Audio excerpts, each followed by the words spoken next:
warahmatullahi wabarakatuh. Alhamdulillahi alamin. Wa afdhalus salati wa atammut taslim ala sayyidina wa habibina Muhammad wa ala alihi wa sahbihi ajma'in. Allahumma 'allimna ma yanfa'una wanfa'na bima 'allamtana wa zidna min fadlika wa karamika 'ilma waj'alna mukhlisin. Rabbi shrah li sadri wa yassir li amri wahlul 'uqdatam min lisani yafqahu qawli. Subhanaka la 'ilma lana illa ma 'allamtana innaka antal 'alimul hakim. Wala hawla wala quwwata illa billahil 'aliyyil 'azim. Amma ba'du. Tuan-tuan hadirin mukminin, mukminat, ibu-ibu, ayah-ayah yang dirahmati Allah Subhanahu wa ta'ala. Alhamdulillah, kita rafa'kan rasa syukur setinggi-tingginya kepada Allah Subhanahu wa ta'ala. Pada malam ini kita diberikan kesempatan untuk sama-sama berada, dan insya-Allah pada malam ini dicadangkan saya bincang dengan Tuan Haji Rahman Imam bahawa malam ni nak bincang isu yang kenangan, isu bid'ah, dan isu ni hangat sedia. Jadi itu di dalam Bustanul Arifin kita dah lalui hadis tersebut, dan saya lontarkan kepada tuan-tuan untuk atur dengan pengarang buku ini Ustaz Abdul Wahid untuk didiskusikan perbincangan ini secara lebih meluas.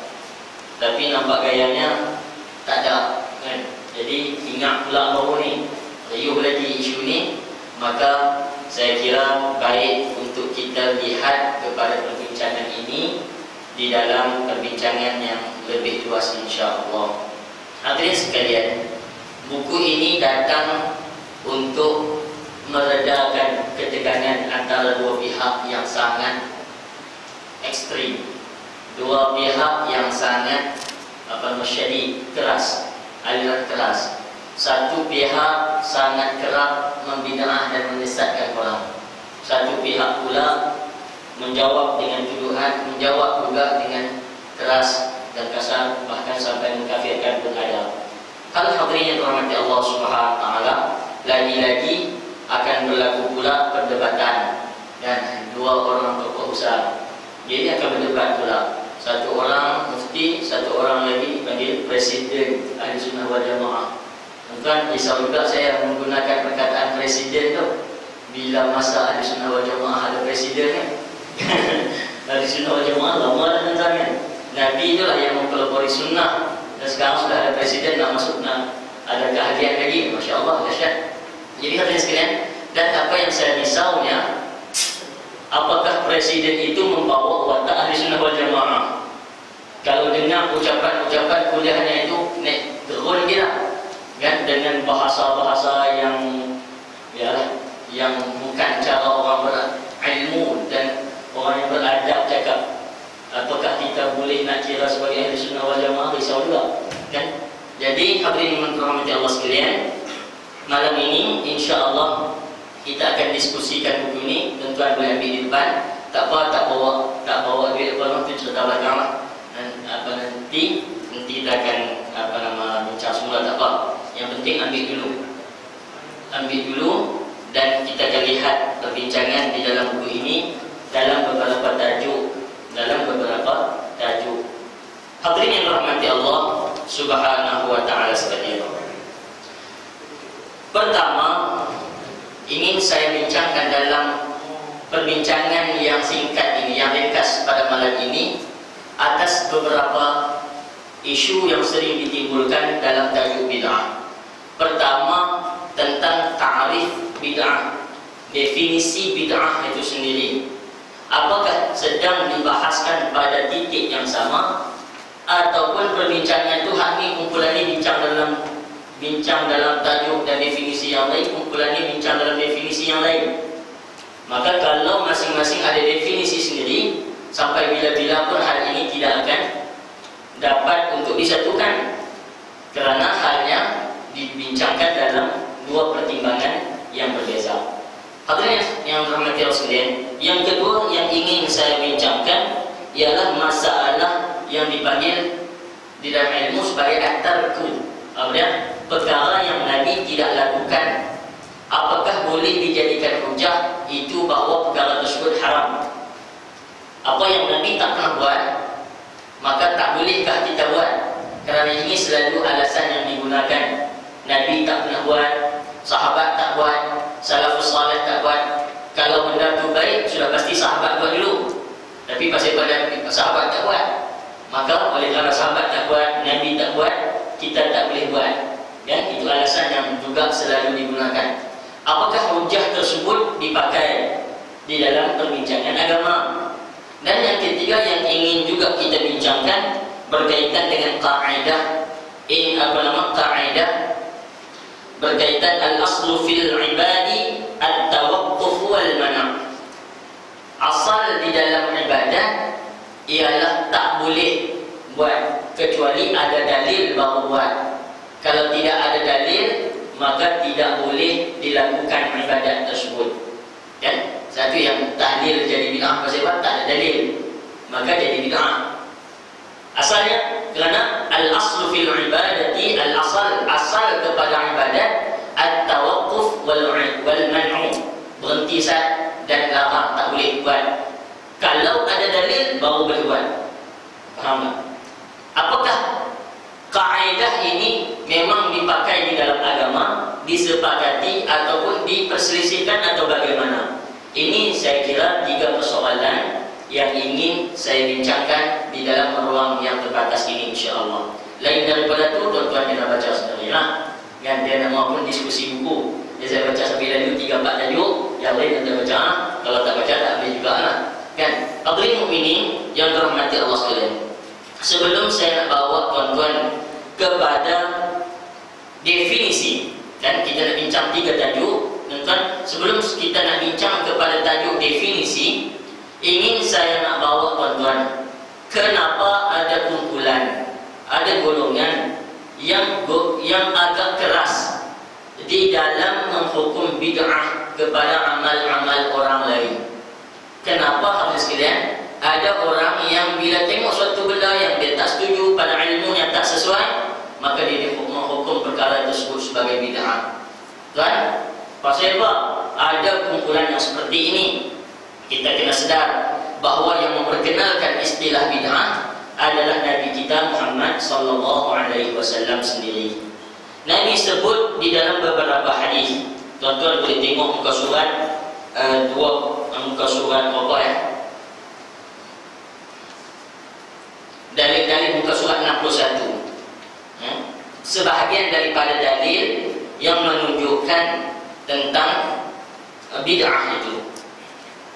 Daripada Jabir radhiyallahu taala anhu qala Rasulullah sallallahu alaihi wasallam, kan Nabi sallallahu alaihi wasallam sebut apa? Amma ba'du fa inna khairal hadithi kitabullah. Sebaik-baik ungkapan itu adalah kitab Allah. Wa khairul hadi hadiyu Muhammad sallallahu alaihi wasallam. Wa khairul hadi hadiyu Muhammad. Sebaik-baik petunjuk adalah petunjuk Muhammad sallallahu alaihi wasallam. Wa syarrul umuri muhdatsatuha. Seburuk-buruk urusan adalah perkara-perkara yang diadakan, perkara baru. Wa kullu bid'atin dalalah, dan setiap yang bid'ah itu adalah sesat. Nampak perkataan itu? Nabi apa? Wa kullu bid'atin dalalah. Setiap yang bid'ah adalah sesat. Nampak apa sekalian? Itu kan Nabi tegas dalam isu bid'ah. Di dalam riwayat yang lain, muka surat sebelah tu, Aisyah radhiyallahu taala anha kata, Nabi sallallahu alaihi wasallam sebut, man ahdatha fi amrina hadha ma laysa minhu fa huwa raddun. Siapa yang mengadakan perkara baru dalam urusan kami ini yang bukan daripadanya, maka adalah tertolak. Siapa yang buat sesuatu di di dalam urusan kami, urusan agama. Mereka perkara baru di dalam urusan agama. Hadirin sekalian, satu peringatan penting, nota penting, bid'ah tidak dibincangkan di dalam urusan di luar agama. Urusan yang bukan urusan agama. Urusan agama ni adalah akidah ataupun ibadat. Adapun urusan kehidupan seharian, naik kereta, pakai baju, hak tu tidak dibincangkan bid'ah. Jadi tuan-tuan, kalau nak menjawab orang yang menuduh kita bid'ah, kita kata balik ke dia, hang naik kereta, buat naik ni entah, Nabi ni entah. Hak tu awal-awal lagi kita tak betul lah. Yang awal-awal lagi kita tak betul lah, kerana tidak dibincangkan oleh mana-mana ulama pun. Bid'ah di dalam tajuk hal yang di luar daripada ibadat ataupun akidah. Ibadat dan akidah ni maksudnya termasuk hukum hakam lah. Termasuk hukum hakam, wajib, haram, makruh, apa semua itu kan di dalam perbincangan agama. Hadirin mukminin yang dirahmati Allah Subhanahu wa taala, di dalam ibadat itu dibincangkan. Pasal apa? Ambil gambar fi amrina, di dalam urusan agama, urusan kami, urusan agama ini. Maka perkara itu tertolak. Kalau yang mereka-reka mengadakan perkara baru di dalam agama, maka perkara itu tertolak. Dalam hadis yang lain, tak disebut di dalam sini.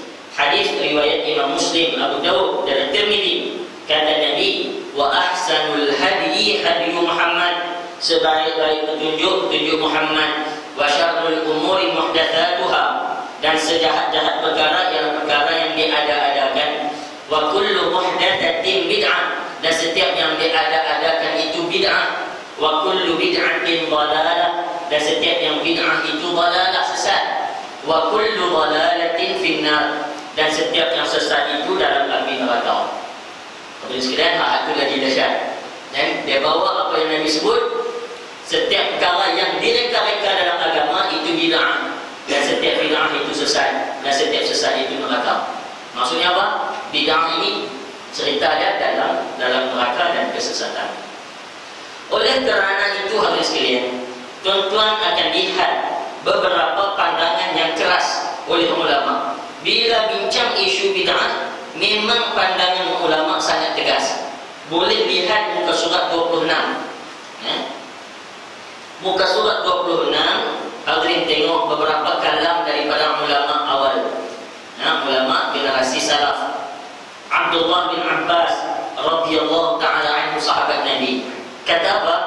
Inna abghadal umuri ila Allahil bid'ah. Sesungguhnya seburuk-buruk perkara pada Allah ialah amal ibadah. Sesungguhnya seburuk-buruk perkara kepada Allah adalah bid'ah. Faham? Sufyan Ats-Tsauri kata, al-bid'atu ahabbu ila iblis min al-ma'siyah. Al-ma'siyatu yutabu minha, wal bid'atu la yutabu minha. Perbuatan bid'ah itu lebih disukai oleh iblis, dan lebih disukai oleh iblis daripada maksiat. Kerana maksiat orang bertaubat daripada maksiat, sedangkan bid'ah orang tidak bertaubat daripada bid'ah. Hadirin mukminin yang dirahmati Allah sekalian, lihat muka sebelah, saya nak ketik-ketik kan? Al-Hasan Al-Basri sebut apa? La yaqbalu Allahu li sahibi bid'atin sauman wala salatan wala hajjan wala umratan hatta yada'aha. Tidak Allah terima daripada orang yang melakukan bid'ah, salatnya, puasanya, hajinya, umrahnya, amalnya tidak diterima oleh Allah.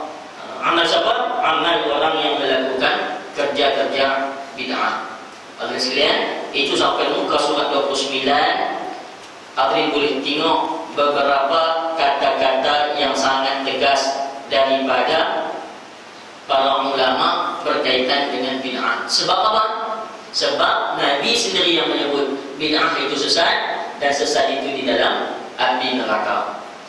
Hadirin mukminin yang berhormati Allah sekalian, lagi pula Nabi sallallahu alaihi wasallam sebut, man ra'a minkum munkaran falyughayyirhu bi yadihi. Siapa yang tengok mungkar, hendaklah dia ubah, cegah dengan tangannya. Faman lam yastati' fa bi lisanihi. Siapa yang tak mampu, ubah dan cegah dengan lidahnya. Siapa yang tak mampu, benci di dalam hatinya. Wa dzalika adhaful iman. Kerana hal itu, benci di dalam hati, tak bertindak, itu adalah selemah-lemah iman. Kan? Jadi hadirin sekalian, sebab itulah bila bincang tentang bid'ah, ada orang yang tegas, keras sekali. Ini bid'ah, ini sesat. Sebab apa? Sebab Nabi sebut bid'ah itu sesat, bid'ah itu neraka, bid'ah itu neraka.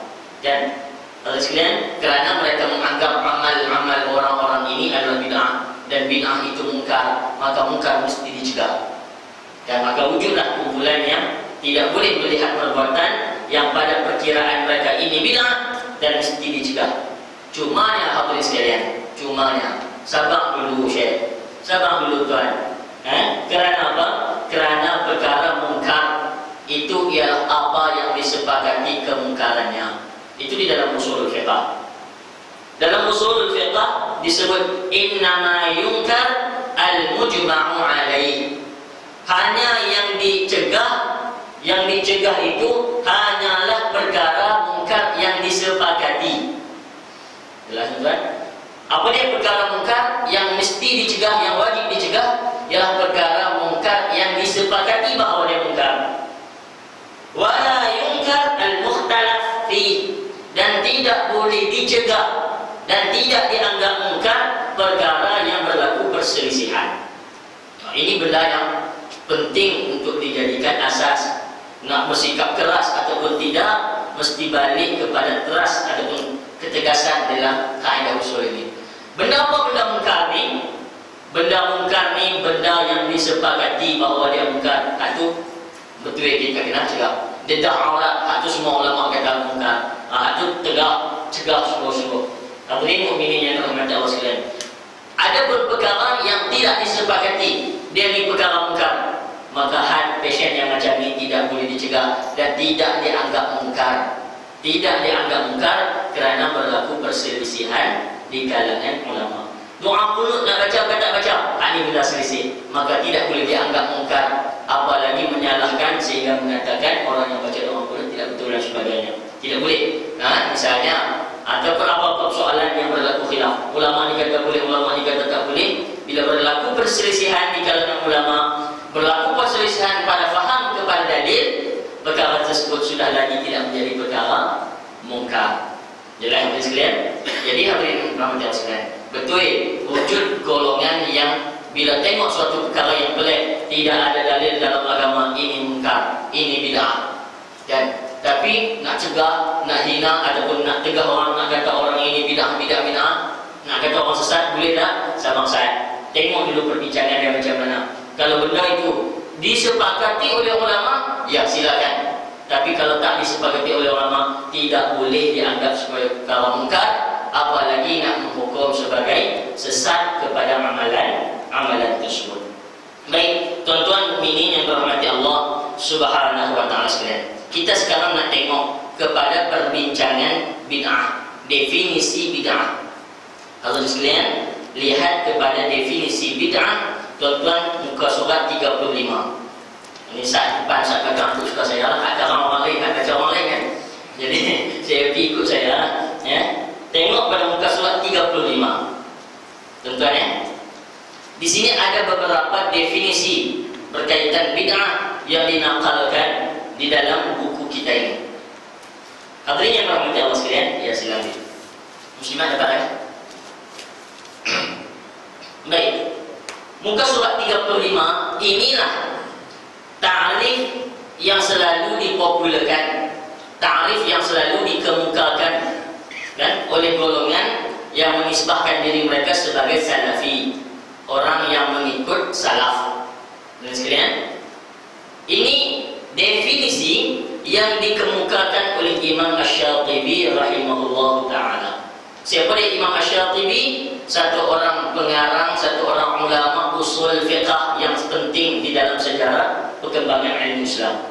Tuan-tuan, Imam Asy-Syatibi diakui tentang kehebatan ilmunya. Masya Allah, orang hebat. Al-Maliki madhabnya. Imam Asy-Syatibi ini adalah daripada pengarang yang penting di dalam madhab ataupun di dalam aliran ahli sunnah wal jamaah. Hadirin yang dirahmati Allah sekalian. Baik, apa ta'rif bid'ah yang beliau kemukakan? Fal bid'atu idzan ibaratun an tariqatin fid din mukhtara'atin tudahi syar'iyyata yuqsadu bis-suluki 'alaiha al-mubalaghatu fi at-ta'abbudi lillahi subhanahu. Itu kan ta'rif bid'ah yang dikemukakan oleh Imam Asy-Syatibi rahimahullahu ta'ala. Apa dia? Bid'ah adalah satu cara, ibaratun an tariqatin fid din, satu cara yang dilakukan di dalam agama. Apa di dalam agama? Kita bincang tadi akidah, ibadat. Naik kereta pakai bedak atau tak bincang. Ini bincang sembahyang, zikir, puasa, hukum hakam berkaitan, itu dipanggil sebagai ibadat ataupun perbincangannya. Mukhtara'atin. Apa yang mukhtara'atin? Yang direka-reka. Apa maksud direka? Tidak ada contoh sebelum. Zaman Nabi tak buat, zaman sahabat tak buat, kan? Tidak ada contoh sebelum, itu dipanggil mukhtara'at, direka. Tudahi syar'iyyata, yang menyerupai syariat. Menyerupai syariat. Apa menyerupai syariat? Kena buat, kan? Habis orang mati kena tahlil. Kalau tak tahlil tak boleh, kan? Kena tu yang jadi menyerupai syariat tu, kan? Misalnya hari yang tuan mati Allah, menyerupai syariat, dan dimaksudkan di dalam melakukannya untuk berlebih-lebih dalam beribadat kepada Allah Subhanahu wa ta'ala. Pasal apa buat? Pasal nak tunjuk ketaatan, nak tunjuk dia hebat, nak tunjuk dia bahawa dia lebih dekat dengan Allah Subhanahu wa ta'ala. Pasal apa dia buat amal-amal ini? Sebab nak menunjukkan kesungguhan dia kepada Allah Subhanahu wa ta'ala. Hadirin sekalian, kalau mengikut kepada ta'rif yang dikemukakan oleh Imam Asy-Syatibi ini, tuan-tuan, betul tak tuan-tuan tahlil yang kita lakukan itu bid'ah? Ya, sudah pasti.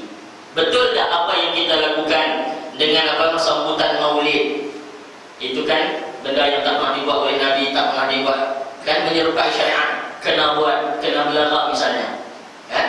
Boleh jadilah dengan ta'rif yang seperti ini, boleh jadi bid'ah dengan ta'rif yang dikemukakan oleh Imam Asy-Syatibi rahimahullah ta'ala.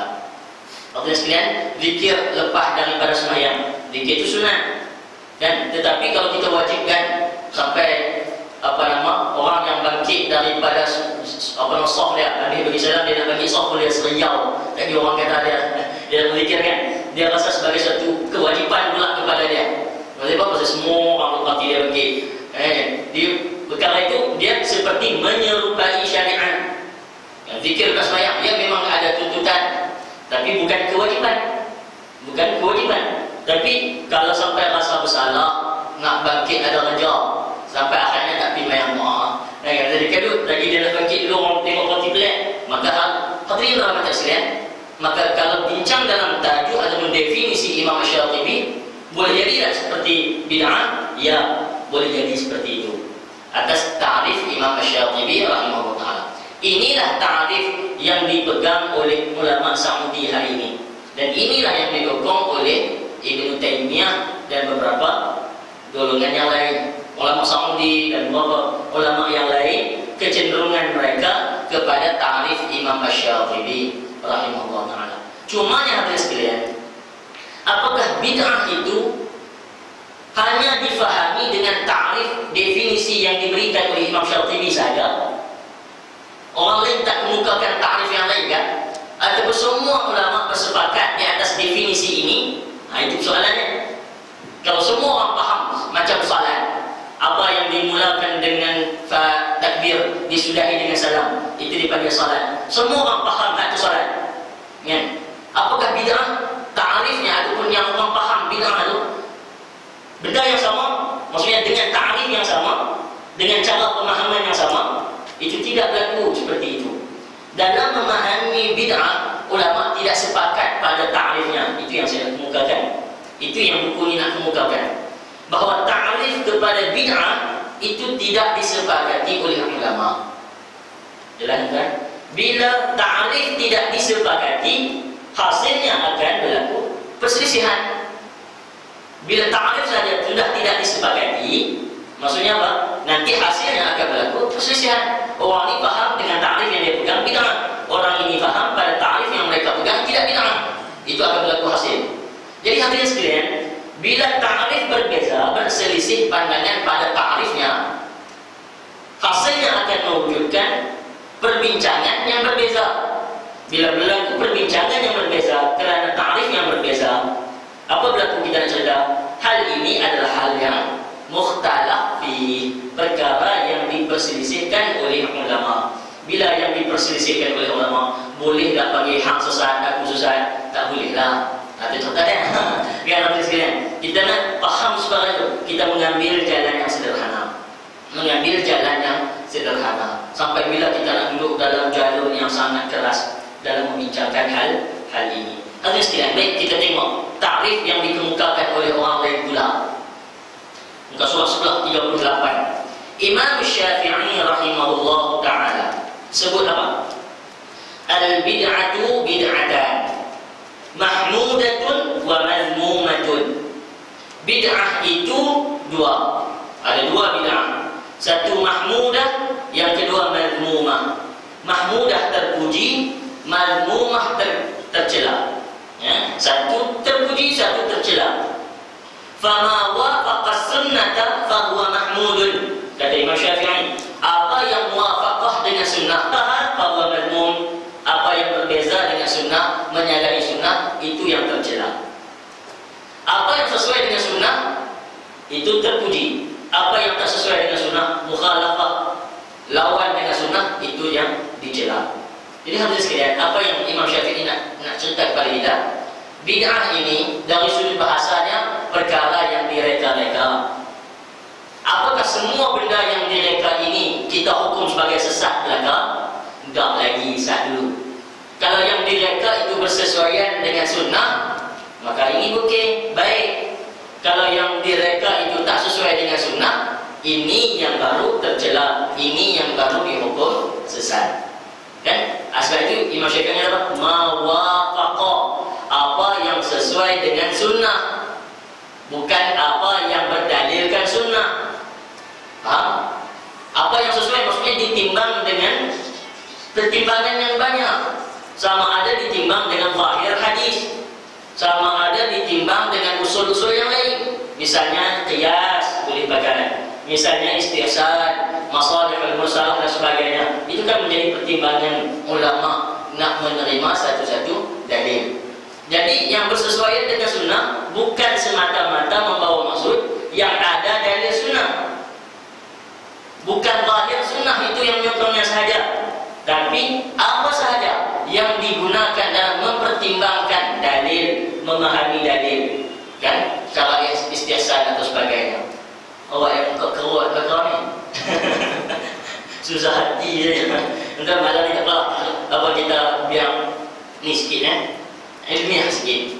Hadirin mukminin, moga-moga dirahmati oleh Allah Subhanahu wa taala. Risau saya tengok kau. Hadirin sekalian, baik. Itu yang dikemukakan oleh Imam Syafi'i seperti mana yang dinakalkan dikeluarkan oleh Abu Nu'aim. Hadirin sekalian, kita tengok ta'rif yang dikemukakan oleh Al-Izz bin Abdis Salam, muka surat 39. Saya petik ya hadirin sekalian. Al-Izz bin Abdis Salam. Siapa Al-Izz bin Abdis Salam? Sultanul Ulama. Sultanul Ulama, orang gelar dia sultan di kalangan ulama. Al-Izz bin Abdis Salam orang penting. Banyak karangannya berkaitan dengan hadis, berkaitan dengan usul dan sebagainya. Hadirin sekalian, kata Al-Izz bin Abdis Salam, al-bid'atu fi'lu ma lam yahad fi asri Rasulillah sallallahu alaihi wasallam. Yang kata bid'ah ni apa ya? Bid'ah ni apa sahaja yang tak pernah dibuat di zaman Rasul sallallahu alaihi wasallam. Itu kita semua setuju, ya? Yang kata bid'ah apa sahaja yang tak pernah dilakukan di zaman Rasul, itu bid'ah. Itu semua bakal setuju. Tapi nak menghukum semua bid'ah itu sesat, kita tak setuju. Ta'rif apa yang tak pernah Nabi buat ataupun tak pernah dilakukan di zaman Nabi itu adalah bid'ah, ya itu setuju. Tapi nak kata semua semua bid'ah itu sesat, hati masih lagi belum dipersetujui. Ya, apa kata Al-Aiz bin Abdissalam? Yang kata bid'ah itu apa yang tak pernah dilakukan di zaman Rasul. Wa hiya muqassimatun ila bid'atin wajibatin, wa bid'atin muharramatin, wa bid'atin mandubatin, wa bid'atin makruhatin, wa bid'atin mubahatin. Oh, Al-Aiz bin Abdissalam lagi dahsyat. Dia kata apa? Oleh kerana itulah bid'ah terbahagi kepada 5. Dan ada bid'ah wajib, ada bid'ah sunat, ada bid'ah makruh, ada bid'ah haram, ada bid'ah boleh. Lagi dahsyat. Al-Aiz bin Abdissalam mengemukakan perbincangan bid'ah. Kesimpulannya apa? Wa tariqu fi ma'rifati dzalik an tu'rada al-bid'atu 'ala qawa'id asy-syari'ah. Dia kata apa? Bid'ah itu apa yang tak pernah dilakukan di zaman Rasul itu mesti dikembalikan di atas timbangan syariat. Tengok balik sumber-sumber nak jadi hukum tu lagu mana? Quran, hadis, qiyas, ijma', qiyas nuri, istihsan, masalih al-mursalah, kalam sahabat, kan, hadis dhaif sebahagian menerima, amalan ahli Madinah, banyak perkara yang menjadi pertimbangan ulama di dalam menentukan hukum. Jadi kata Al-Aiz bin Abdissalam, perkara yang tak berlaku di zaman Rasul mesti balik, timbang balik dengan hal-hal ini, timbangan syariat tadi, untuk mengeluarkan hukumnya. Tuan-tuan mukminin rahmati Allah sekalian, kita pergi ke muka surat sebelah. Ini lagi penting kan, supaya kita faham. Kata Nabi dia, kullu bid'atin dhalalah. Setiap yang bid'ah itu sesat. Ya. Bila sebut setiap, maksudnya semua, kan? Setiap yang bid'ah itu sesat. Maka macam mana boleh orang faham ada bid'ah yang tak sesat? Okay, jelas apa yang saya nak muka ni. Bila Nabi sebut kullu bid'atin dhalalah, setiap yang bid'ah itu sesat, maka timbul persoalan, bagaimana ada orang yang faham ada bid'ah yang tak sesat? Dalam ta'rif tadi Al-Aiz bin Abdissalam, Imam Syafi'i dan lain-lain menyatakan bahawa bid'ah ada baik ada tak baik. Macam mana boleh faham lagu tu? Kalau kita faham setiap ni, maksudnya semua tak ada terkecuali. Kan? Tiba-tiba bila memahami kullu bid'atin dhalalah, setiap yang bid'ah itu sesat, tiba-tiba kita faham pula yang kata ada bid'ah yang tidak sesat. Ada bid'ah sesat, ada bid'ah tidak sesat. Ini penting untuk kita faham maksud daripada kullu di sini. Dan itu dinyatakan ta'rif yang dikemukakan oleh Imam An-Nawawi. Apa Imam Nawawi adalah al-bid'atu fi syar'i ihdatsu ma lam yakun fi ahdi Rasulillah sallallahu alaihi wasallam.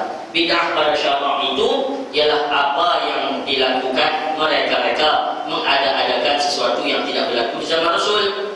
Wa hiya muqassimatun ila hasanatin wa qabihatin. Dia terbahagi kepada hasanah dan qabihah. Hasanah baik, qabihah buruk. Dan ada bid'ah yang cantik, ada bid'ah yang tak cantik, bid'ah buruk, bid'ah sesat. Baik, nak faham asal apa? Mereka faham tidak semua bid'ah itu sesat. Kerana apa? Kerana qaulun Nabi, kata Imam Nawawi, kata Nabi, wa kullu bid'atin dhalalah, setiap yang bid'ah itu sesat, hada amun makhsus. Ini dibincangkan di dalam tajuk amun makhsus, am yang dikhususkan. Dia pula apa dia am yang dikhususkan ini, habis sekalian. Ini juga termasuk daripada perbahasan yang sangat detail di dalam usul fiqh dan dalam usul fiqh. Am khusus, am makhsus, am yang dikhususkan. Apa yang am yang dikhususkan, habis sekalian? Mudah cerita begini. Setiap perkataan umum dia ada perkara yang terkeluar daripada umum. Ulama semua menerima apa yang disebut secara umum, dia bukan membawa maksud keseluruhannya, tapi membawa maksud secara ghalibnya. Faham tak ni? Apa yang dimaksudkan secara umum bukan membawa maksud semuanya, tapi membawa maksud secara ghalibnya. Secara ghalib, kebiasaannya ataupun kebanyakannya begitu, tapi tidak akan sama sekali diterima makna semuanya. Jelas tak? Ulama bila membincangkan suatu larangan ataupun suatu secara umum. Apakah tak ada perkara yang keluar daripada umum itu? Ya, ada perkara yang dikhususkan. Misalnya begini hadirin sekalian, supaya tuan-tuan mudah faham. Apabila dilarang secara umum tidak boleh salat pada waktu haram, khususnya contoh lepas sembahyang subuh, lepas sembahyang asar, kan waktu ni secara umum dilarang daripada orang salat. Apakah memang tak ada langsung sembahyang lepas daripada asar, lepas daripada subuh? Ada tak sembahyang yang orang lakukan lepas daripada asar, lepas daripada subuh? Ada. Larangan itu secara umum, tapi bukan membawa semua sembahyang tak ada lepas asar, lepas subuh. Secara ghalibnya, secara biasa kebanyakannya, ya tak sembahyang lepas daripada asar, lepas daripada subuh. Tapi ada salat-salat yang dibolehkan lepas daripada asar, lepas daripada subuh. Misalnya dalam mazhab Syafi'i, dia membuat syarat, dia memberikan sebab sembahyang. Sembahyang yang kalau sebabnya dulu daripada sembahyang. Sebab sembahyang ada awal sebelum sembahyang. Sebab sembahyang datang awal sebelum daripada sembahyang. Misalnya salat taubat. Salat taubat, kalau kita buat dosa, kita buat silap, maka kita nak sembahyang. Sebab tu ada awal sebelum daripada sembahyang. Kan? Maka sembahyang yang macam ni boleh lepas subuh, boleh lepas asar. Misalnya salat salat pagi, salat qada sunat subuh. Kita masuk surau, masuk masjid, tengok orang dah sembahyang lah. Kita tak ada nak sembahyang sunat subuh. Boleh tak kita sembahyang sunat subuh? Bagi ulama kata itu masih waktu sembahyang sunat subuh. Bagi ulama kata qada balik. Tak apa, boleh ataupun tidak? Boleh. Sembahyang qada boleh ataupun tidak? Boleh. Sembahyang qada lepas daripada subuh, lepas daripada asar. Sebab apa? Sebab salat itu sebelum daripada sembahyang, maka boleh sembahyang. Ada pun pasien sebab yang main kemudian daripada salat tidak boleh. Apa dia? Pasien yang main lepas daripada sembahyang, sunat musafir. Tak sembahyang dulu baru musafir. Kalau bertolak lepas daripada asar, sembahyang sunat musafir, tak ada lah.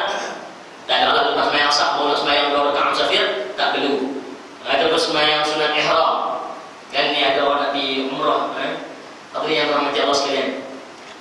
Kalau ihram selepas daripada asar, tak ada sembahyang sunat ihram. Kenapa? Kerana dia sembahyang sunat dulu baru dia ihram, kan? Ihram tu main kemudian daripada sembahyang. Maka tak ada lah waktu tu. Apa yang dirahmati jelas. Ataupun sembahyang sunat mutlak yang tidak ada apa-apa sebab pun tak boleh juga waktu tu. Secara ghalibnya sembahyang memang tak boleh. Tapi ada tak sembahyang yang boleh? Ya, ada sembahyang yang boleh. Masuk masjid lepas pada asar ataupun lepas daripada subuh. Ada tak tahiyatul masjid? Ada tahiyatul masjid. Kenapa? Karena kita masuklah masjid. Masuk masjid menjadi sebab kepada sembahyang. Maka boleh sembahyang tidak dulu. Jadi apa yang dirahmati Allah sekalian? Larangan untuk sembahyang lepas waktu asar, waktu subuh ni secara umum. Maksudnya kita sepatutnya kita faham tak ada sembahyang yang boleh. Tapi dah agama kita menerima ataupun dalam perbincangan usul dia ada amul maksus. Memang disebut secara umum, tapi yang dikehendakinya ataupun yang difahaminya perkara-perkara tertentu, dan perkara-perkara tertentu inilah yang menjadi khalid di dalam perbincangan. Jadi tuan faham ni. Wa ahallallahu al-bai'a, Allah menghalalkan jual beli. Kan? Apakah semua jual beli itu dikira halal belaka? Maksudnya ada syarat-syarat tertentu, kan? Semuanya dikira halal secara umum. Ya, secara umum halal, cukup syarat. Tetapi ada jual beli yang walaupun cukup syarat, dia jadi haram juga. Misalnya jual beli waktu orang azan sembahyang Jumaat, orang sedang khutbah sembahyang Jumaat, orang sedang sembahyang Jumaat, cukup syarat jual beli pun dia tetap menjadi haram. Kan? Maksudnya umum dihalalkan jual beli. Tapi dalam masa yang sama, ulama faham ada kes-kes tertentu dia tidak menjadi ada kes-kes tertentu dia tidak umum menyebut halal, tapi ada kes-kes tertentu dia tidak menjadi halal. Jadi bila sebut kullu bid'atin dhalalah, setiap yang bid'ah itu sesat, ulama faham ya secara ghalibnya bid'ah itu sesat. Tapi ada bid'ah yang tak sesat. Itu ceritanya. Amun maksus. Tak boleh hafal banyak pun apa yang amun maksus jadilah dalam ini. Kan? Supaya kita faham. Bila Nabi sebut kullu bid'atin dhalalah, setiap yang sesat, setiap yang bid'ah itu sesat, apa yang ulama faham? Ulama faham hak ni duduk dalam bincang amun maksus. Am yang dikhususkan. Jadi maksudnya tak semua. Nak cerita tak boleh nak kata semua bid'ah itu sesat. Lagi-lagi pula secara umumnya kita menerima. Pihak sana, pihak sini, pihak mana pun menerima bahawa bila Nabi sebut kullu bid'atin dhalalah, setiap yang bid'ah itu sesat, perbincangannya tidak berlaku secara umum. Maksudnya orang terima, pihak salafi pun terima, pihak salafi pun terima, pihak sana pun terima, sini pun terima, bahawa yang dibincangkan setiap bid'ah sesat ini hanya dibincangkan dalam konteks ibadat ataupun akidah, kan? Tak dibincangkan dalam hal kehidupan seharian kita, maksudnya kehidupan biasa kita, cerita yang bukan ibadat, cerita yang bukan akidah, cara pakai kita, cara naik kereta kita, apa semua itu bukan ibadat, dan secara khusus ibadat khusus, bukan. Maksudnya apa?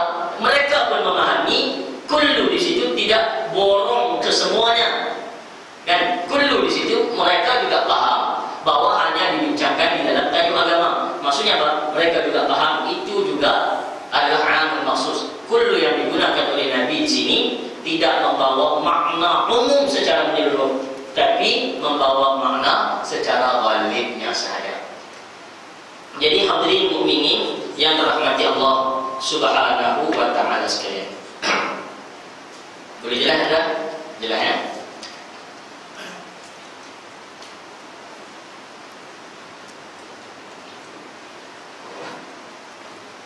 InsyaAllah ya. Saya tinggal tuan-tuan ya. Hadirin mukminin yang dirahmati Allah Subhanahu wa taala sekalian. Baik, saya nak bawa contoh juga tuan-tuan. Ada perbincangan yang kedua. Pertama berkaitan dengan definisi. Jadi kita jelas definisi sekarang, perbincangan pertimbangan ulama pada bid'ah ataupun tidak bid'ah sekarang benda yang diperselisihkan, kan? Maka apa yang perlu kita buat ialah saling hormat menghormati. Nak berfatwa ataupun nak berpegang dengan ta'rif Imam Syatibi, silakan. Nak berpegang dengan ta'rif yang dikemukakan oleh Ibnu Taimiyah, yang dikemukakan oleh Ibn Baz, yang dikemukakan oleh Utsaimin, yang dikemukakan oleh Saleh Fauzan, ni ulama-ulama Saudi tuan. Nah, ya silakan. Mereka ada sandaran tak? Ada sandaran. Dah tu nak pegang dengan pandangan Syafi'i, silakan. Nak pegang dengan pandangan Al-Aziz bin Abdul Salam, silakan. Nak pegang dengan pandangan Imam Nawawi, silakan. Nak pegang dengan ta'rif yang dikemukakan oleh Badruddin Aini, pengarang kitab Umdatul Qari. Nak pegang dengan pengarang kitab Fathul Bari, Imam Ibn Hajar Al-Asqalani. Mereka juga ada ta'rifan mereka sendiri. Ya silakan. Tapi jangan sampai memaksa orang berpegang seperti mana kita pegang. Itu tak betul. Yang kita berpegang dengan ta'rif Syatibi, jangan memaksa orang yang berpegang dengan ta'rif yang dikemukakan oleh Ibn Hajar supaya berpegang macam mana kita pegang. Hati yang tak betul. Hati yang tak betul. Hati yang masalahnya. Masalahnya kenapa? Karena benda itu memang sudah jelas diperselisihkan. Bagaimana hendak disatukan atas satu aliran ataupun satu faham saja. Ini tak akan berlaku sampai bila-bila. Kalau nak mengajak orang faham bid'ah dalam konteks ta'rif Syatibi sahaja, itu sampai bila-bila pun tak akan berjaya. Kerana apa? Kecenderungan orang untuk memilih apa yang lebih dia rasa minat, lebih dia rasa yakin, lebih dia rasa seronok, itu kita tidak boleh nak kawal. Maka silakan. Nak berpegang dengan Syatibi, silakan. Nak berpegang dengan yang lain-lain, silakan. Cuma masalahnya jangan sampai menghina orang yang berpegang dengan pandangan yang lain. Jadi masalah sekarang ialah satu kumpulan menafikan ta'rif-ta'rif yang lain, melihat bid'ah hanya pada ta'rif Syatibi saja. Sebab itu yang bid'ah. Satu golongan lagi pula seperti mana tak mau terima pula ta'rif Syatibi, kan? Tak mau terima pula ta'rif Syatibi. Tak betul sesat dan sebagainya, kan? Jadi kita mengambil jalan yang tengah. Kenapa kita bentangkan buku ini tuan-tuan? Kerana supaya kita mengambil jalan yang sederhanalah. Dan dua-dua pegangan, dua-dua aliran ini ada pandangan mereka, ada sandaran mereka. Tuan-tuan, kalau kita nak kata dekat Mufti Saudi ataupun Ibn Baz, tuan-tuan gamak akan nak kata tak betul, nak kata sesat tuan-tuan, kan? Nak kata kat Ibn Taimiyah lagi lah, bukan zaman kita, kan? Nak kata kat Ibn Baz umur 20 buta, boleh jadi mufti lepas tu. Apa sebut hadis boleh keluarkan hukum hadis ini begini. Tuan-tuan, kita sampai nak pencen, lepas pencen pun Quran belum tentu baca betul lagi, kan? Kita ni yang duk kata hebat ni, tuan, karangan mereka pun tak baca. Baca petik-petik kan, nak hukum mereka tak betul. Quran pun tak baca betul.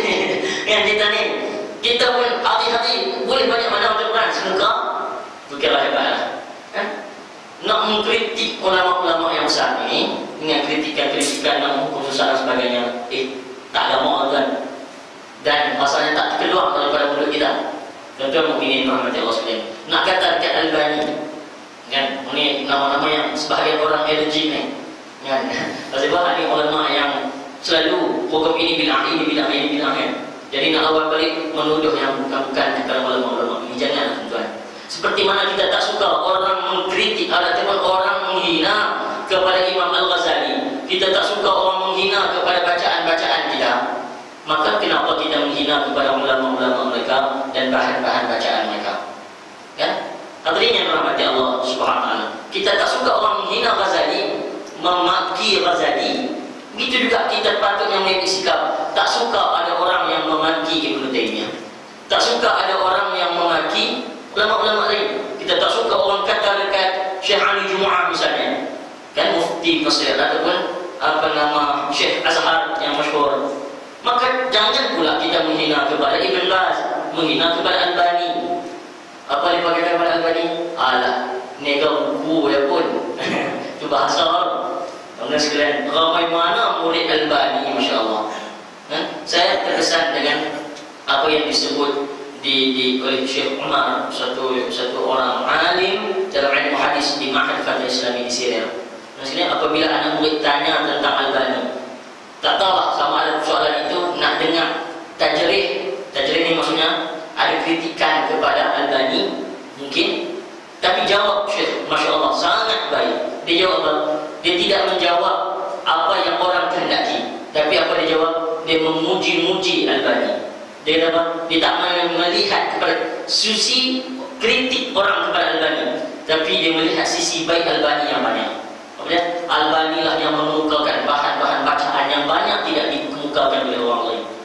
Di Maktabah Jami' Umawi itu banyak sangat khazanah ilmu yang lama yang dikemuka, diperkenalkan semula. Itu peranan Albani di Syria. Tuan mukminin rahmatan saya. Kan? Ya, mungkin ada silap mereka pada sudut-sudut pandangannya, ataupun pada kita tak bersetuju dengan mereka pada sudut-sudutnya yang tertentu.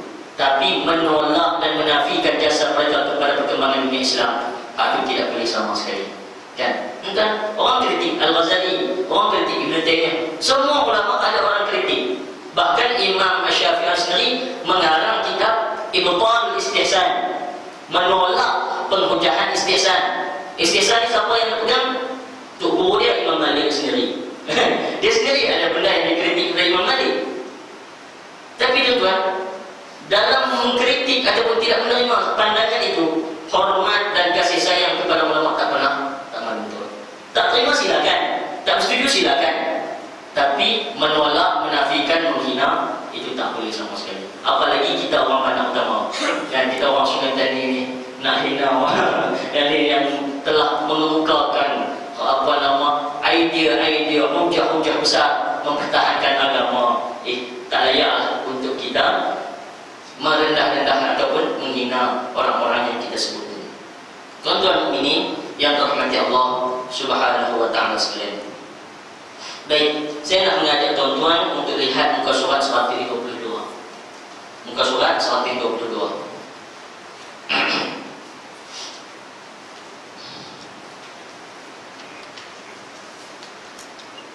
Ini juga hujah yang selalu digunakan. Adakah betul kalau kita dapat berhujah Nabi tak pernah buat, maka benda ni tak elok nak buat? Dan kalau benda ni baik, mestilah Nabi buat. Kalau tahlil ni baik, mestilah sahabat-sahabat buat. Kalau sambut maulid ni baik, sahabat-sahabat orang pertama sambut. Kan? Ini yang selalu digunakan. Maksudnya kalau mereka tak buat, benda tu tak baiklah. Begitu maksudnya. Terus sekalian, ini dibahaskan di dalam ilmu dengan istilah at-tarku. At-tarku, apa at-tarku? Meninggalkan. Generasi awal tinggal.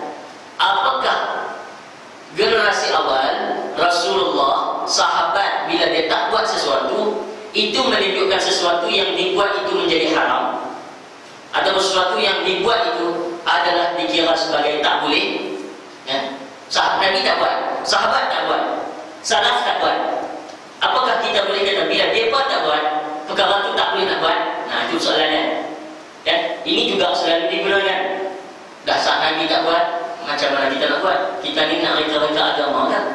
Nabi bukankah dah tinggalkan agama yang sempurna kepada kita? Sebab kita nak reka-reka lain pula, kan? Sudahnya habis sekalian. Baik hadirin mukminin yang dirahmati Allah Subhanahu wa taala sekalian.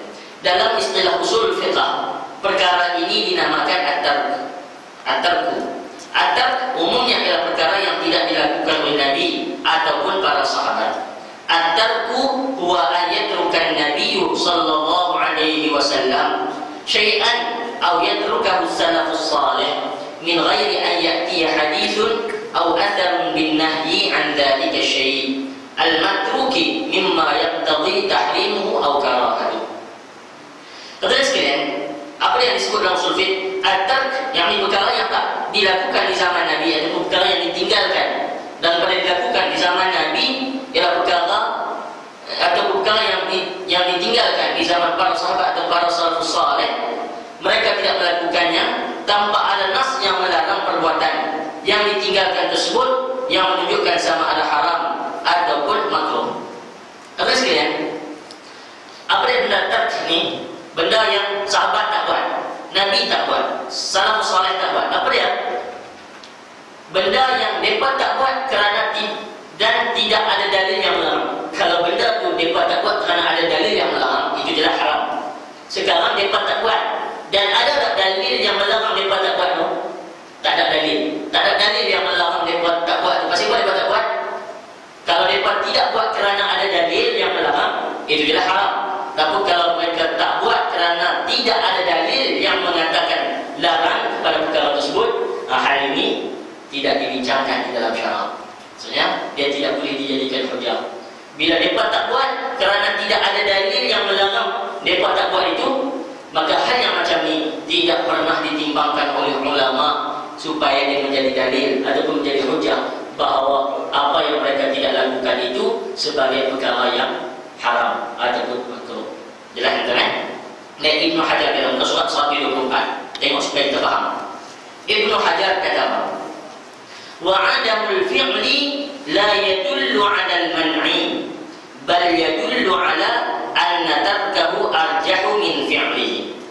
Tidak pernah dilakukan ataupun tak pernah melakukan suatu perbuatan di zaman Nabi ataupun di zaman sahabat tidak menunjukkan sama sekali bahawa perkara itu dilarang. Benda yang tak pernah dibuat di zaman Nabi, tak pernah dibuat di zaman sahabat dan tidak ada dalil yang melarang perkara ini, itu tidak menunjukkan bahawa perkara yang dibuat itu dilarang.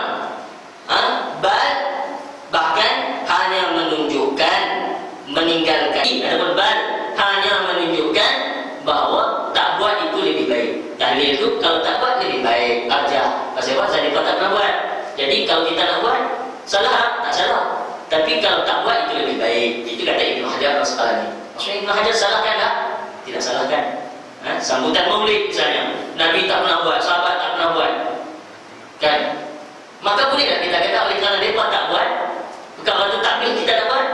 Tak boleh, kerana tidak menunjukkan larangan. Hak mereka tak buat itu tidak menunjukkan itu larangan. Cuma Ibnu Hajar kata, kalau dah mereka tak buat, kita tak buat itu lebih baik. Tapi kalau kita buat, tak jadi salah. Begitu.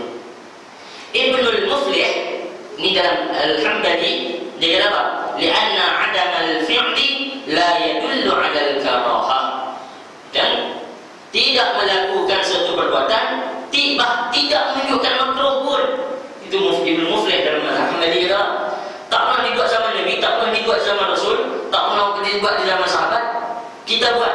Apakah benda itu jadi makruh, benda haram? Bahkan tunjuk kepada makruh pun tidak. Maksudnya dia terbuka balik. Sebab itu ulama-ulama kata kembalikan kepada pertimbangan syariat, boleh ataupun tidak boleh.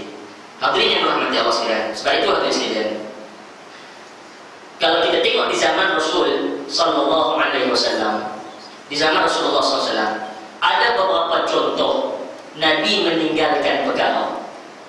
Kan? Nabi tinggalkan benda. Ada beberapa contoh yang tunjuk Nabi tak buat beberapa benda. Tapi apakah hak Nabi tak buat ini menunjukkan haram ke semuanya? Tak semua menunjukkan haram. Kan? Ada benda yang Nabi tak buat memang kerana haram dilarang. Itu jelas. Ada benda yang Nabi tak buat itu kerana memang sifat Nabi tak layak untuk Nabi. Misalnya macam makan bawang. Nabi bilang kau makan lah. Aku masih sering munajat dengan Nabi. Nabi tak makan bawang. Maka makan bawang tidak boleh dihukum sebagai bid'ah. Tidak boleh dihukum sebagai takdir. Kenapa? Karena Nabi tinggal kerana dia itu malu dengan Allah kalau bermulut busuk ketika nak bermunajat dengan Allah Subhanahu wa ta'ala. Jadi hadirin rahmati Allah sekalian, Nabi ketika mana dijamu kepada dia kan, dia kata tabi'an kami, pok kami tak perlu makan benda ni, hampa nak bisa makan, hampa makan lah kan. Nabi tak makan Nabi meninggalkan makan itu tidak menunjukkan larangan makan tetapi menunjukkan bahawa Nabi tak gemar, Nabi tak suka. Tapi dia bukan jadi larangan kepada orang-orang tanpa makanan. Yang jelas, Nabi SAW tidak menjadikan salat tarawih berjamaah. Maksudnya apakah salat tarawih berjamaah itu tak baik? Nabi buatlah saat beberapa hari. Lepas tu Nabi, sahabat dia tunggu, Nabi tak kelak-kelak, dia buat sendiri. Maksudnya pasal Nabi tak buat, meninggalkan salat tarawih berjamaah bukan kerana salat tarawih berjamaah itu tak baik, tapi ada alasan takut menjadi wajib kepada umat.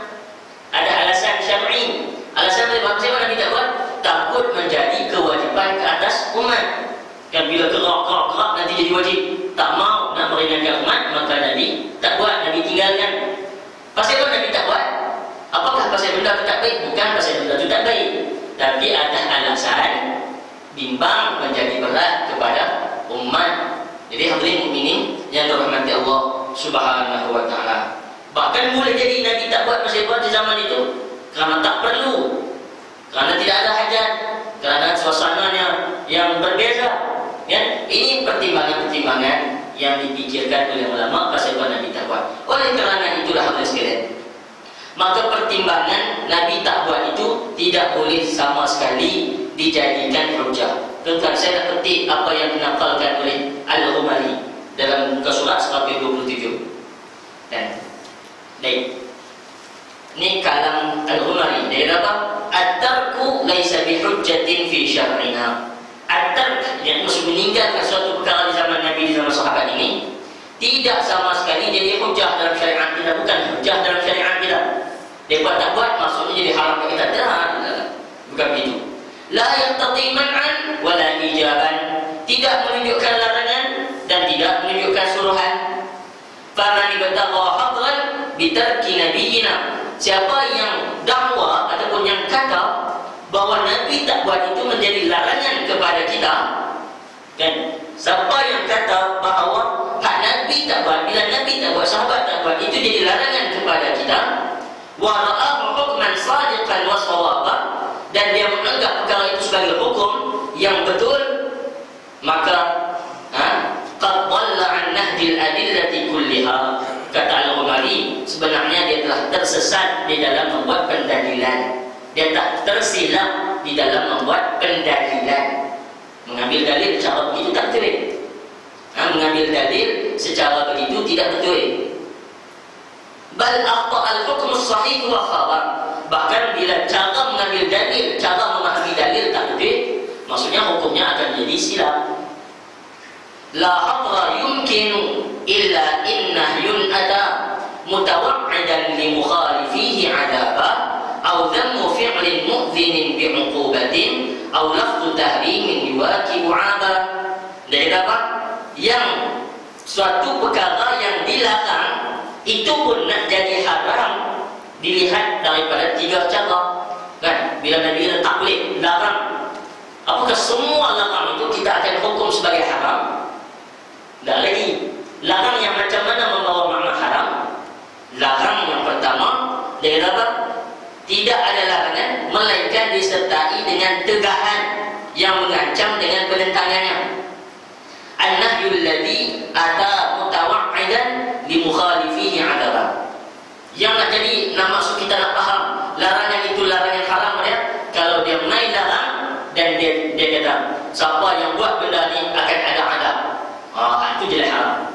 Dan misalnya orang yang melakukan zina, maksudnya ada azab Allah Subhanahu wa taala. Orang yang mengumpat, ada azab Allah Subhanahu wa taala. Janji azab, ini haram. Ataupun dzammu fi'lin bi'uqubatin, dia menghina ataupun mencela orang yang melakukan perbuatan tersebut dengan janji ada akibat, ada hukum balas di dunia. Zina ada cerita rejamnya, ada cerita sebannya, curi ada potong tangannya, maka itu jadi haram. Ataupun lafaz tahrim, lafaz yang menunjukkan haram dengan diikuti dengan lafaz-lafaz celaan. Tuan-tuan hadirin rahimani sekalian, kalau begitu maka baru jadi haram. Kalau setakat larang saja, tidak ada qarinah, tidak ada benda yang lain yang menunjukkan kepada makna itu tak boleh, maka larangan tersebut boleh jadi makruh. Tuan-tuan mukminin yang dirahmati Allah sekalian. Maka oleh kerana itu tuan-tuan, dalil orang yang mengatakan bahawa tidak buat, Nabi tak buat, sahabat tak buat, maka kita nak kata benda itu jadi haram, benda ini tak boleh tuan-tuan. Pasal apa? Kerana memang dalam usul fiqh tak ada benda itu dibincangkan. Dan dalam usul fiqh apa dia? Yang kita buat pertimbangan untuk jadikan hukum. Tuan-tuan tengok muka surat 128. 128, 129. Saya nak ambil hak terjemahan. Yang nak jadikan hukum itu boleh ataupun tak boleh, sunat, wajib, apa semua ini tuan-tuan, itu diambil daripada mana? Pertama, daripada nas Al-Quran. Yang kedua, daripada hadis Nabi sallallahu alaihi wasallam. Yang ketiga, melalui ijma' para sahabat ataupun ijma' semua orang, ijma' orang Islam. Ijma' apa?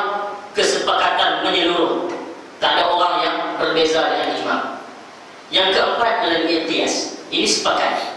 Baik, kita tengok benda yang tak disepakati oleh di kalangan ulama menjadi pertimbangan dalam usul fiqh. Misalnya pendapat sahabat. Kan, ini yang muka surat 30. Pendapat sahabat. Sadduz zara'i'. Sadduz zara'i' apa? Pasal apa dia ambil hukum begini? Kerana mencegah benda yang mudarat. Kan? Kalau buat jadi mudarat, ada dalil tak ada dalil, maka dia kira sadduz zara'i' sebagai penutup mudarat. Perkara itu boleh jadi hukum sebagai tak boleh buat. Itu maksudnya.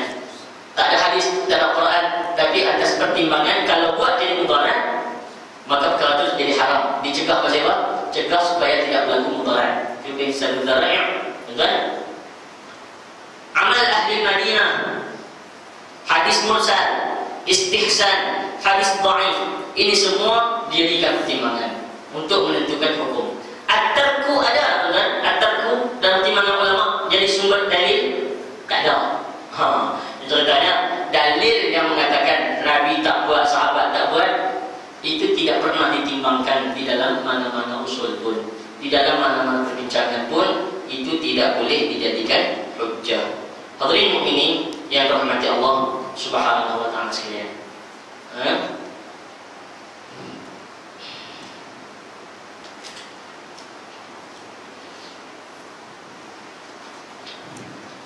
Baik hadirin sekalian, saya ambil yang terakhir. Ini secara ringkas. Baik, al-aslu fil ibadah at-tawaqquf wal man'u. Asal di dalam ibadat tak boleh buat kecuali ada dalil baru boleh buat. Dan kita nak buat ada dalil tak? Ada dalil baru boleh buat. Tak ada dalil, tak boleh buat. Itu sebahagian orang berfahaman seperti ini.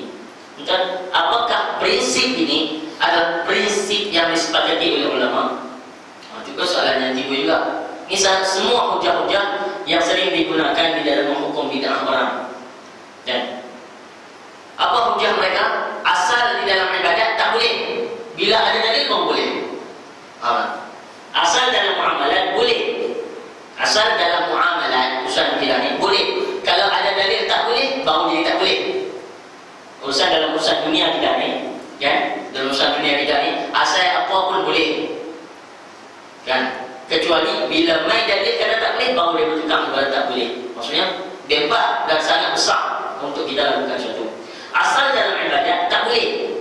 Bila ada dalil yang kata boleh, baru boleh buat. Apakah hak tu dalam ibadat ni itu diterima oleh semua ulama? Itu tidak diterima oleh semua ulama. Dalam pandangan Ibn Taymiyah yang pada muka surat 131 tu, dia sebut apa? Ini adalah pandangan daripada Imam Ahmad min fuqaha'i ahli wa ghairuhu min fuqaha'i ahli Madinah. Kan? Dan selainnya dan selain daripada Imam Ahmad daripada fuqaha ahli hadis, fuqaha ahli hadis, orang-orang alim di kalangan orang ilmu, ulama ahli hadis, mereka kata innal asla fil ibadat at-tauqif. Asal pada ibadat itu ialah berhenti saatnya untuk buat lagi. Bila mai dalil baru boleh buat. Kalau tidak ada dalil tak boleh buat. Jadi hadirin yang berhormati Allah sekalian, apa yang kita faham daripada hadis ini dan apa yang kita faham daripada ungkapan Ibnu Taimiyah ini, Ibnu Taimiyah sendiri mengemukakan bahawa yang mengemukakan prinsip ini adalah Imam Ahmad bin Hanbal dan sebahagian daripada golongan ahli hadis. Maksudnya selain daripada mereka ini tak menerima prinsip ini, ya, tak menerima prinsip ini. Jadi apa yang kita nak timbulkan ialah prinsip ini adalah prinsip yang diperselisihkan oleh ulama. Okey, bila tak ada dalil terhadap satu perkara, belum tentu dia menjadi perkara itu haram. Tuan-tuan mukminin yang berhormati Allah Subhanahu wa taala sekalian. Sikit lagi, biar sikit lagi. Sikit lagi tuan. Ni kira banyaklah dengarlah. Dia ada 200 muka surat, kita baca lebih kurang sejam. Kira okeylah tu. Kan? Apa sekalian? Sikit lagi saya nak ambil. Di dalam ada dalil pun, kan? Kita boleh lihat bagaimana cara memahami bid'ah itu di kalangan para ulama. Kan? Ketika melihat kepada dalil-dalil, itu mereka menjadikan benda yang tak dilakukan di zaman Nabi, yang Nabi tak bagi sebagainya, itu ada pertimbangan untuk dihukum bid'ah ataupun tidak. Misalnya begini sekalian, ada perkara yang Nabi sahabat buat dan Nabi iqrar, Nabi akui boleh. Ada perkara yang sahabat buat dan Nabi larang. Kan? Ada perkara yang sahabat reka, Nabi okey. Ada benda yang sahabat reka dan Nabi marah.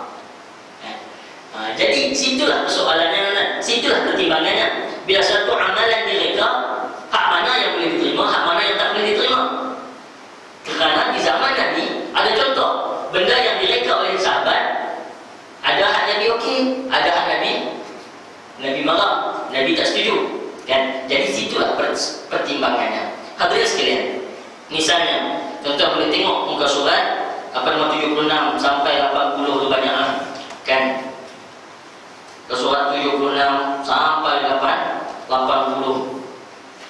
Saya nak bagi satu contoh saja lah. Ya, contoh apa? Contoh doa yang tidak. Ke surat 80. Ke surat 80. Sebelum daripada itu adalah contoh-contoh salat wudu, Bilal buat, Nabi okey. Kan? Ada sahabat buat salat 2 rakaat sebelum dihukum bunuh, Nabi tak cela kata perkara ni. Dia buat sendiri kan, dia buat fikir sendiri. Nabi tak mencela perbuatan tersebut. Misalnya pada muka surat 80 berkaitan dengan wirid daripada sahabat. Apa dia? Nabi dengar di dalam salat sahabat baca, bila sami'a Allahu liman hamidah, sahabat itu Rabbana walakal hamdu hamdan katsiran thayyiban mubarakan fi. Hamdan katsiran thayyiban mubarakan fi. Nabi tak pernah ajar. Nabi ajar apa? Rabbana walakal hamd, Rabbana lakal hamd, Rabbana walakal hamd bil as-samawati wal ardi bila ma syi'ta min syai'in. Dan banyak lagi Nabi ajar. Dalam banyak-banyak Nabi ajar, sahabat buat hal lagi. Sahabat reka hal lagi. Ya, Nabi tanya habis dan bersemayam, Nabi tanya, siapa yang kata tadi sahabat saya ya Rasulullah? Tuan, sami Allah liman hamidah, Rabbana lakal hamd. Ibadat khusus dalam semayam tak tu, reka sendiri. Nabi SAW kata, aku lihat ada 30 lebih kurang malaikat sedang berebut siapa yang terlebih dulu mencatat amalan tersebut. Maksudnya kan? Itu Nabi terima, Nabi okey, Nabi tak ada masalah. Kan? Ada yang sahabat mereka tapi Nabi larang. Misalnya tuan-tuan boleh tengok muka surat 88, muka sampai muka surat 90 dan lain-lain. Kan? Hadirin sekalian, ada sahabat masuk jumpa isteri Rasulullah sallallahu alaihi wasallam. Ketika mana Nabi SAW sedang berkhutbah, Nabi tengok riwayat Bukhari. Duduk tengah panas jemur. Nabi tanya ada. Itu pasal apa? Nabi tanya kepada sahabat dalam masjid. Itu pasal apa? Sahabat kata dia berjanji pada diri tak mau duduk, tak mau berteduh, tak mau duduk dan nak terus berpuasa. Nabi kata suruh dia terus puasa, ada suruh dia duduk, suruh dia berteduh dan puasa boleh dia teruskan. Hak dua lagi dengan teruskan. Maksudnya apa? Nabi melarang perbuatan itu tidak menjadi baik kepada Allah SWT. Kan? Pasal apa dia diri tengah badan? Dia tunjuk baik dengan Allah kan? Tapi cara macam tu tak betul. Kerana dia mewajibkan sesuatu yang tidak wajib. Jadi ada sekalian. Kalau bertanya kepada saya tentang soalan bid'ah, soalan tahlil misalnya, apakah bid'ah? Saya kira ada pertimbangan yang banyak, bukan suatu bid'ah yang sesat.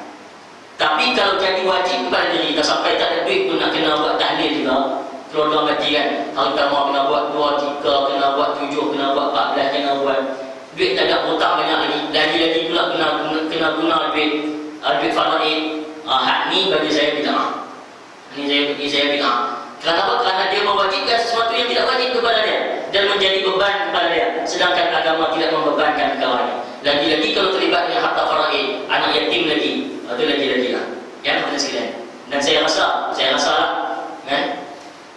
pasien sembahyang jenazah bagi sampul ini pun, kalau ikut saya itu bid'ah. Saya anggap ini perkara yang mukhalafah sunnah sungguh-sungguh. Perkara yang memang bertentangan dengan apa yang diajar oleh sunnah. Kerana Nabi mengajak kepada kita, orang yang datang ziarah mesti meraih dan membantu keluarga si mati. Ini tuan-tuan, keluarga si mati kenapa keluar duit main bayang orang sembahyang dan bayang. Oh, ini ada sekalian, ada kawan minggu lepas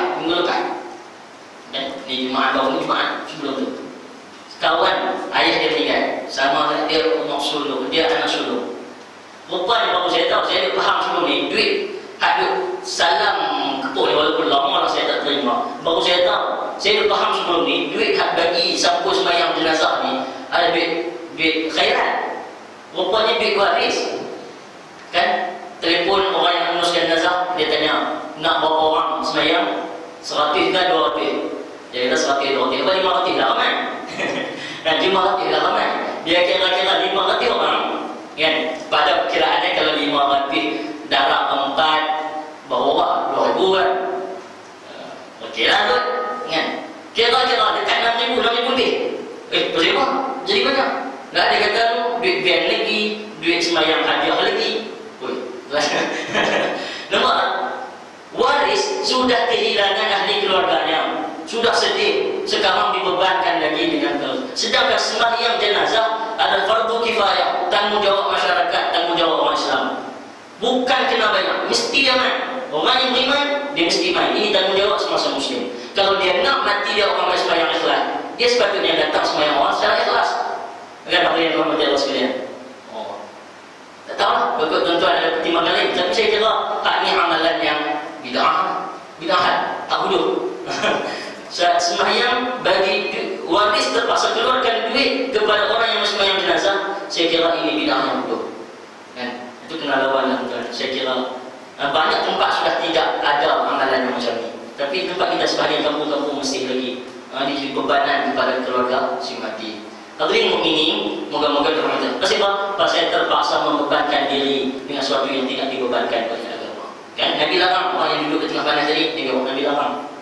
Tak betul. Pasal bebankan diri sesuatu yang tidak dibebankan oleh agama. Tuan-tuan mukminin dirahmati Allah sekalian. Kalau kita nak tengok juga, misalnya talbiyah, Nabi SAW ajak kepada kita lepas ayam.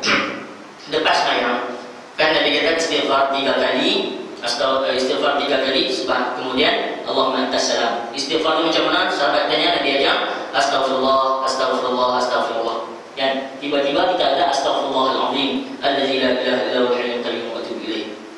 Kita buat tambahan kan? Buat tambahan lah. Buat tambahan ni boleh tak? Sebagian mengatakan bid'ah lah ni. Hak ni pun bid'ah kan? Yalah. Pasal apa? Pasal membuat tambahan kepada dalil. Kan? Hadirin yang rahmati Allah sekalian. Betul, Allahumma antas salam. Nabi ajak dia, Allahumma antas salam wa minkas salam tabarakta ya dzal jalali wal ikram. Ini hak sahih yang Nabi ajak. Kita buat tambahan banyaklah. Banyak. Allahumma antas salam wa minkas salam wa ilaika ya'udus salam fa hayyina rabbana bis salam wa adkhilna al-jannata daral wassalam. Tabarakta rabbana wa ta'ala ya dzal jalali wal ikram. Banyak kita buat tambahan. Bid'ah ataupun tidak tuan-tuan? Ya, kalau nak kira dengan pandangan Syatibi mungkin, ataupun seperti mana yang dipegang oleh sebahagian ulama yang setuju, itu dianggap sebagai bid'ah kerana mereka-mereka. Tetapi hadirin sekalian, ulama lain tidak menganggap itu bid'ah kerana ada dalil seperti mana yang diceritakan. Misalnya sahabat-sahabat membuat tambahan kepada lafaz-lafaz talbiyah. Hadirin sekalian, muka surah 92. Talbiyah tu, labbaik Allahumma labbaik, labbaik la syarika laka labbaik, innal hamda wan ni'mata laka wal mulk la syarika lak. Itu yang diajar oleh Nabi. Tapi Ibnu Umar, dia bila talbiyah dia buat tambahan, labbaik labbaik wa sa'dik wal khairu bi yadik, labbaik wal raghba'u ilaik wal amal. Itu tambahan Ibnu Umar. Tambahan Sayyidina Umar sendiri, labbaik marghuban aw marghuban, labbaik dan na'ma'i wal fadli wal hasan, wal fadli wal hasan. Tambahan, bahkan beza terus daripada apa yang diajar oleh Nabi SAW. Kalau kita menerima dalil ini kepada perbuatan Umar dan Ibnu Umar, kenapa menambah istighfar boleh jadi sesat, boleh jadi bid'ah? Kenapa menambah Allahumma antas salam itu boleh menjadi bid'ah? Jadi hadirin yang berhormati Allah sekalian, bagaimana nak menerima tambahan ataupun tidak? Kalau kita mengikut apa yang disebut oleh Ibnu Hajar tadi, ya, tidak membuat tambahan itu lebih baik. Tapi membuat tambahan tidak menjadi satu kesilapan. Itu. Jadi hal yang seperti ini saya kira lebih baik dan lebih sederhana di dalam masyarakat kita. Tidak perlulah kita beraliran dengan aliran yang keras, kerana itu hanya akan memecah belahkan masyarakat kita.